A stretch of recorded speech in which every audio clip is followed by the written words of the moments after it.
গোবিন্দপুর গ্রামের সাধারণ জীবনযাত্রা। সেই গ্রামেই বাস করত গোপাল। সে চাষবাস করে তার স্ত্রী রুমা, এক মেয়ে এক ছেলে এবং মাকে নিয়ে মোটামুটি সচ্ছলভাবে দিন কাটাত। একদিন দুপুরে গোপালের স্ত্রী রুমা স্বামীকে ডেকে বলল, শোনো, আমাদের ছোট ছেলে সাগর, তার জন্মদিন তো চলিয়ে এলো। সে এবার খুব জেদ করছে যে জন্মদিন পালন করতেই হবে। কিছুদিন আগে বড় মেয়ের জন্মদিন গেল, তখন তো কিছুই করা হলো না। এখন যদি শুধু ছোট ছেলের জন্মদিন পালন করি তাহলে পূজা খুব কষ্ট পাবে। না না, তুমি যেটা ভাবছো সেটা হবে না। আমাদের বড় মেয়ে খুব লক্ষ্মী, তাকে যদি আমরা বুঝিয়ে বলি তাহলে সে অবশ্যই বুঝবে। স্বামী স্ত্রীর এই আলোচনার সময়টাতেই বাড়ির পেছন থেকে সব কথা শুনে নিল বড় মেয়ে পূজা।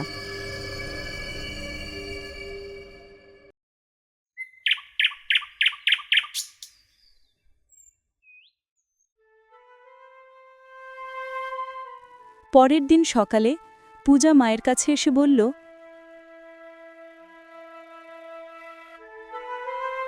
সাগরের জন্মদিন তো চলে এলো মা, ছোট করে হলেও ওর জন্মদিনটা পালন করতে হবে। সাগর আমার কাছে জেদ করছিল যে সেই জন্মদিন পালন করবে। হ্যাঁ রে মা, সাগর তো আমার কাছেও জেদ করছিল। ও তো ছোট, তাই ওর জন্মদিনটা পালন করতেই হবে, না হলে সারা বাড়ি মাথায় করবে। তুই আবার মন খারাপ করিস না যেন।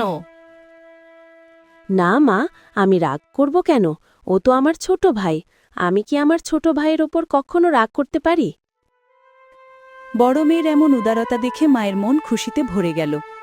রুমা মনে মনে ভাবল, আমার বড় মেয়েটা সত্যি অনেক বড় হয়ে গেছে, সে এখন সব বুঝতে শিখেছে।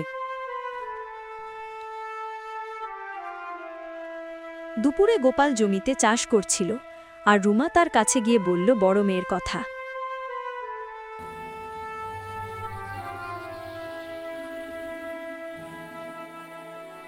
কই গো, শুনছো? একটু এদিকে এসো না।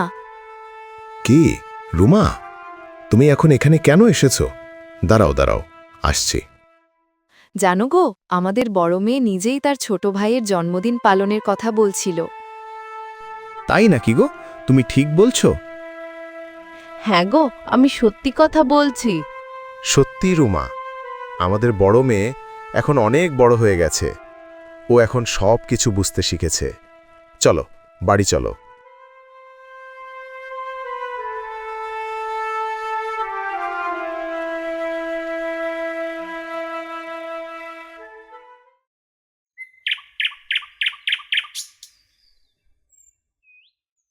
অবশেষে এলো সাগরের জন্মদিন। সকাল থেকেই বাড়িতে আনন্দের ঢেউ। সাগর আর পূজা দুজনেই খুব খুশি। রান্নার আয়োজনও হয়েছে, লুচি, পায়েস, ঘুগনি, আর এসেছে একটি সুন্দর কেক। কিছুক্ষণের মধ্যেই সবাই মিলে কেক কাটে। বাচ্চারা হই হই করে আনন্দ করে। এই দৃশ্য দেখে গোপাল ও রুমায় চোখ খুশিতে ঝলমল করে উঠল। ছোট ছেলের জন্মদিনটি তারা খুব সুন্দর করে উপভোগ করল।